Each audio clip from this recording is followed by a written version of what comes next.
Yan ang magandang araw sa ating mga winding. Meron pa tayong gagawin mga winding, isang angle grinder. So ang problema nito mga winding ay no power, saka maingay daw itong kanyang gear. So ayun, pag kinapa mo pa lang dito mga winding, ayun maingay. So maaring pudpud ng mga spline gear nito mga winding dito sa kanyang sa may armature, o so hindi man natin alam kung dito ba sa may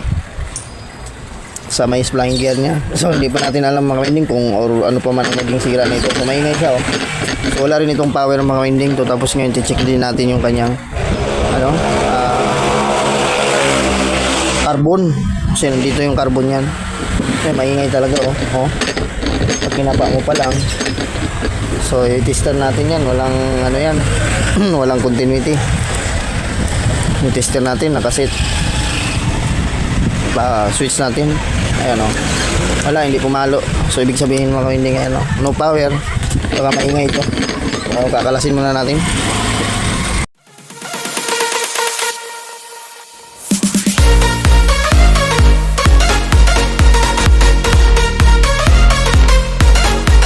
Kakalasin na natin to.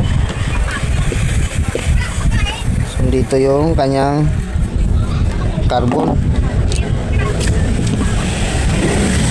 So wala na palang carbon mga winding, wala na. So tinanggal na pala yung carbon nito. Nangyari, ibig sabihin wala na, kaya wala talagang power. So itong mga winding ay checkin natin itong kanyang ito sa may spline gear niya sa may uluhan.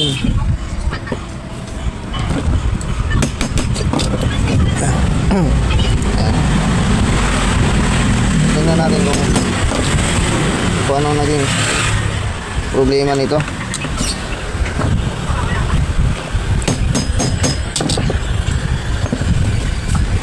Antigas. Wala. Yun. Mambut din. Pupukin.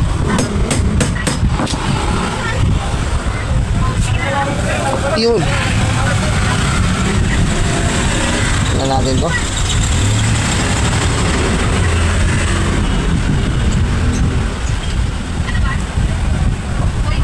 Kasi maingay daw to kami na mayari, maingay kasi ingay nung gumagawa. Okay, joke lang mga ka-winding, joke lang, pampag-advise lang. So yun ang sinasabi ko mga ka-winding So wala na ito, kumaga kinain na. So itong ngipin niya ito, hindi niya pag ganito mga ka-winding hindi na siya matalas. So pag ganitong hindi na siya matalas mga winding, ito hindi na makapit.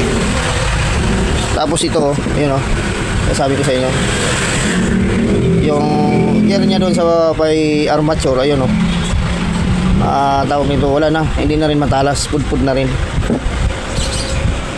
Ito mga winding, wala na So pag ganito ay palit na ito, ganitong mga winding, palit na ng ganitong gear, huwag sira na yan. So ngayon tingnan natin kung meron akong stock niyan. So maghahanap ako dun sa aking baul. Kasi pag ganito kasi mga winding, pag meron kayong makuhang ganito na mga grinder na pwede pa naman pag piyesahan, huwag nyo itapon mga winding. Kasi halimbawa pag meron naman kayong may nagpa-repair sa inyo, tapos aparehas lang sila, so meron tayong pagkukunan ng piyesa, kahit segunda mano siya pero matibay, at least buo siya. Kaya bago tayo magtapon ng mga hindi na pwede mga winding, ay checkin muna natin na baka pwede pa siya magamit sa iba. Ayun. So mahilig kasi ako sa ganung mga winding, mag-ipon ng ng mga pwedeng pagpisahan, kasi mahirap mag-order niyan, makabili. Maka-order ka naman sa pero hindi na siya magandang klase ba. Pag mga segunda mano kasi yan matitibay yan So ayun mga winding. Ayan, tinanggalan natin yung armature nya. Ayan, so ito yung ibig sabihin sa mga winding, wala na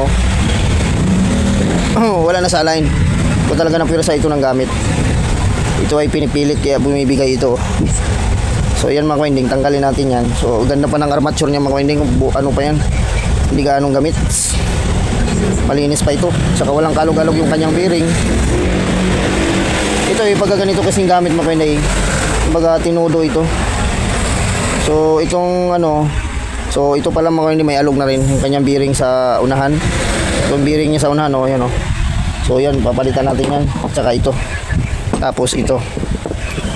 Ngayon, madali lang naman tanggalin ito mga winding. So liabi lang na G's yan. Malambot lang yan mga winding malambot lang ito tanggalin. Pinipihit lang ito pa kaliwa.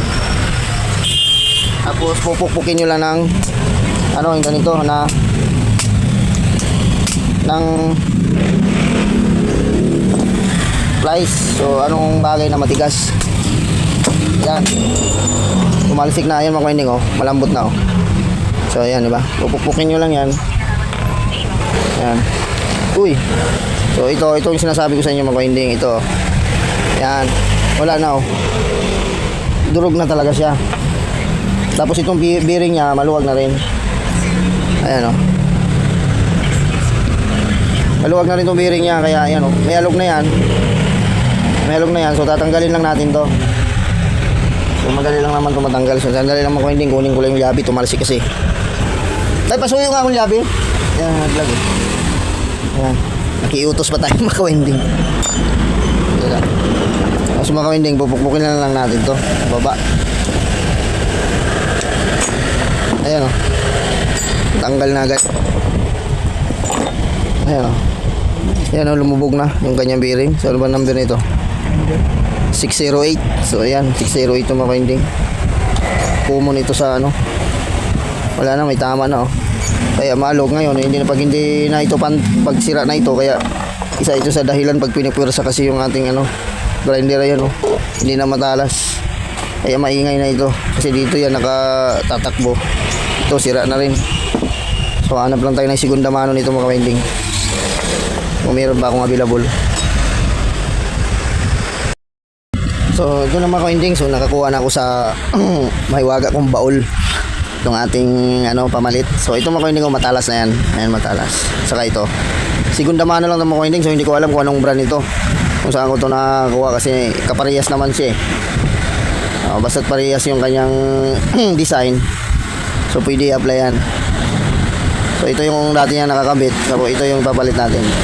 Ito wala na to, pudpud na Tapos so meron na tayong bearing mga winding pamalit. So ilagay lang natin to dito mga winding. Yan. Pasok na yan mga winding. Tapos pasok natin to. Yan. Tabi na natin to. Tapos itong kanyang pinaka-washer muna, washer. Pupunasan muna natin. Okay lang mga winding kahit segunda mano basta matibay. Kaya mahalaga mayroon tayong naitabing pyesa na pumalit. So ito yung washer mga winding, lagay natin. Tapos ito. Yan. Tapos tornilyo natin ito. Ito yung pinaka-lock. Yan. Tapos higpitan lang natin to. So pukpukin ko lang siya mga winding para so, hindi ko na pakita pukpuk kasi tatamaan yung aking cellphone ko. So, ganyan.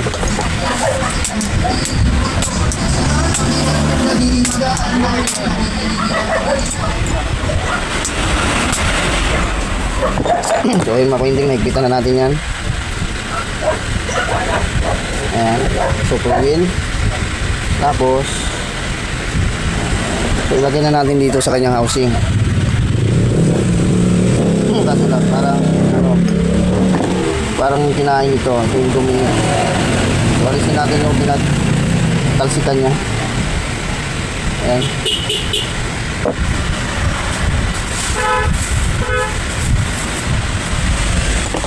Tapos lagay natin dito yan. Ayan. Tapos ito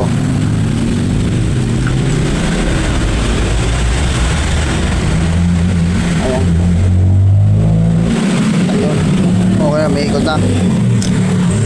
So itornilyo lang natin to.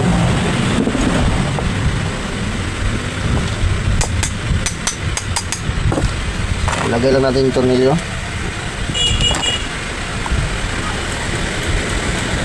Parang hindi masyado kita.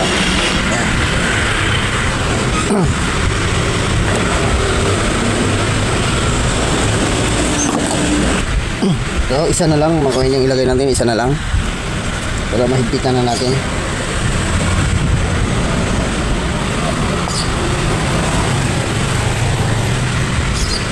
Ayan.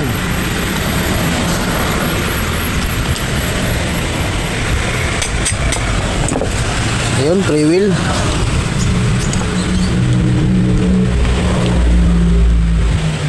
Tapos so ilagay na natin ito sa kanyang housing mga kuending. Ito yung kanyang housing.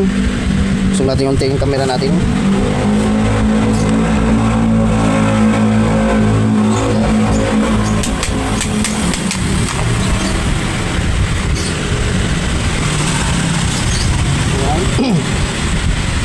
Tapos ito salpak natin. Yan. Kailangan lumapat. Hindi lumapat, yari. Yun, hindi na maingay. So lagyan lang natin ito nito mga kaiding. Tapos sunod natin yung kanyang carbon.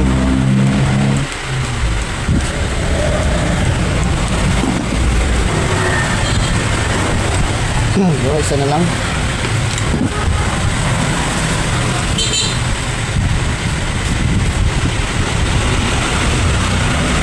Yan.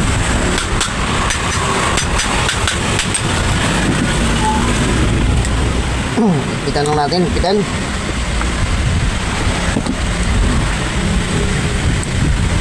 Yan, pihitin natin kung maingay pa ba siya. So yun, wala nang ingay mga kuending, tahimik na. Tahimik na siya. So ngayon, lagay natin yung carbon. So lagyan na natin itong carbon mga kuending. So hindi natin alam kung anong size dito. So meron akong carbon dito. So bago, dalawa ito. So di ko alam kung ito ba yung isang kasukat niya. So malalaman natin pag pumasok. So ito. So kahit anong carbon yan mga kuending, pwede nyo i-apply dito. Makapal man yan o kahit anong kapal yan, pwede mo ma-adjust yan. So tingnan natin kung ito ba ang kasukat niya. So ito nga. So ito yung kamas niya, itong isa mga kuending. So itong isa hindi. Kasi medyo malayo. So itong kamas niya. Tapos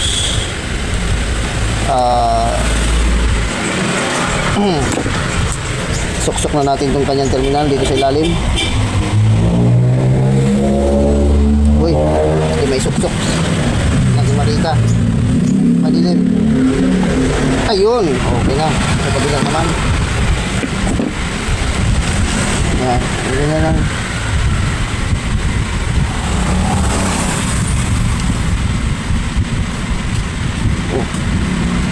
Oh, bakit ayaw pumasok? Kamali lang. Yan.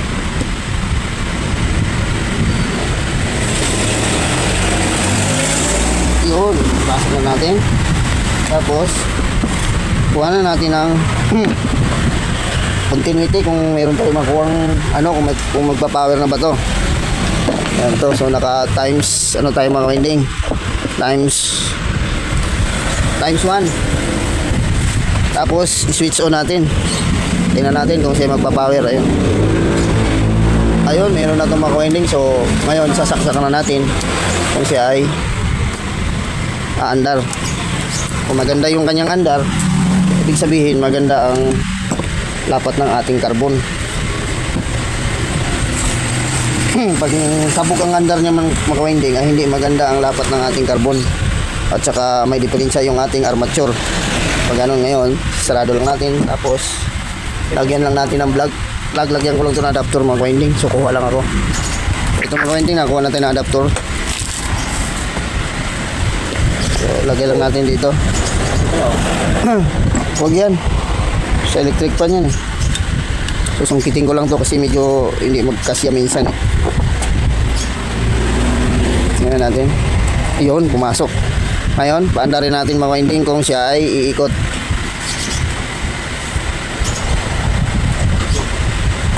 Yan, nakasaksak na mga winding. So tingnan natin kung tutunog. Ayun.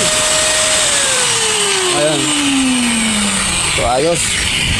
So ibig sabihin mga winding, so goods na to. Okay na tong ating ni-repair na grinder. So maganda na yung kanyang tining. Ayun o.